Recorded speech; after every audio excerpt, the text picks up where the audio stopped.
Welcome to KCP TV. தமிழக அரசியல் களம் நாள்தோறும் பல்வேறு வகையான திருப்பங்களை தந்துட்டு இருக்கு. அதிமுக திமுக மாபெரும் கட்சிகளாக இருந்தாலும் சிறிய கட்சிகளின் வரவு மக்கள் மனதில் ஒரு பெரிய தாக்கத்தை ஏற்படுத்திருக்குன்னே சொல்லலாம்.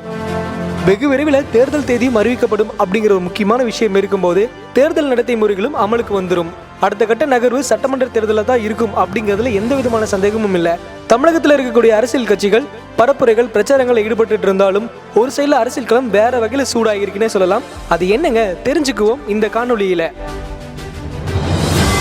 சசிகலாவின் வருகை தமிழக அரசியல் களத்தில் பல்வேறு வகையான திருப்பங்களை தந்துடும் அப்படிங்கிறதுல எந்த விதமான சந்தேகமும் இருக்க போறதில்ல. சசிகலாவின் வருகை குறித்து பல்வேறு வகையான கருத்துக்கள் பரிமாறப்படுகிறது. இதன் அடிப்படையில் டிடிவி தினகரன் கிட்ட கேட்கும் போது ஆட்சி அதிகாரத்தில் இருக்கக்கூடியவர்களே சசிகலாவின் வருகையை நினைத்து பயப்படுகிறார்கள் அப்படிங்கிற மாதிரி ஒரு விஷயத்தை ஷேர் பண்ணியிருக்கிறாரு.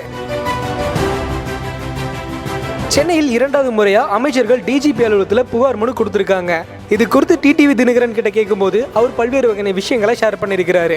அதிமுகவிற்கு சசிகலாவின் மீது பயம் ஏற்படுகிறது, அதனால தான் இந்த மாதிரி ஒரு காரியத்தில் ஈடுபடுறாங்க. பத்திரிகையாளர்கள் மனித வெடிகுண்டுகளாக மாறுவார்கள் அப்படிங்கிற மாதிரி உங்கள் தொண்டர்கள் சொன்னாங்களே, இதுக்கு நீங்க என்ன பதில் சொல்ல போறீங்கன்னு கேட்ட கேள்விக்கு அவங்க கட்சியின் மீதுள்ள அதீத அன்பின் காரணமா அந்த மாதிரி சொல்லியிருப்பாங்களே தவிர இதுல பெரிய விஷயங்கள் எதுவும் இருக்க போறதில்லை அப்படிங்கிற மாதிரியும் சொல்லியிருக்காங்க. சசிகலாவின் வருகை எதை நோக்கி இருக்கும் அப்படின்னு கேட்ட கேள்விக்கு சசிகலா அம்மா அண்ணா எம்ஜிஆரின் நினைவிடத்திற்கு சென்று அஞ்சலி செலுத்துவது மட்டும்தான் பிளான் பண்ணியிருந்தோம், இது தெரிஞ்சு முன்கூட்டியே மூடிட்டாங்க அப்படிங்கிற மாதிரி பதில் சொல்லியிருக்கிறாரு டிடிவி தினகரன். இதெல்லாம் எங்க போய் முடிய போதோ அப்படிங்கிற ஒரு கேள்வி மக்கள் மனதில் எழுந்திருந்தாலும் சசிகலாவின் வருகை தமிழக அரசியல் களத்துல என்ன மாதிரி தாக்கத்தை ஏற்படுத்தும் அப்படிங்கிறது முக்கியமா பார்க்க வேண்டியதா இருக்குது. நீங்க சொல்லுங்க, சசிகலாவின் வருகையால் என்ன மாதிரி நிகழ்வுகள் நடக்கும், இதனால் ஏற்படும் தாக்கங்கள் என்னவா இருக்கும்? இதற்கான பதில்களை கமெண்ட் பண்ணுங்க. இந்த வீடியோ பிடிச்சிருந்துச்சுன்னா லைக் பண்ணுங்க, ஷேர் பண்ணுங்க.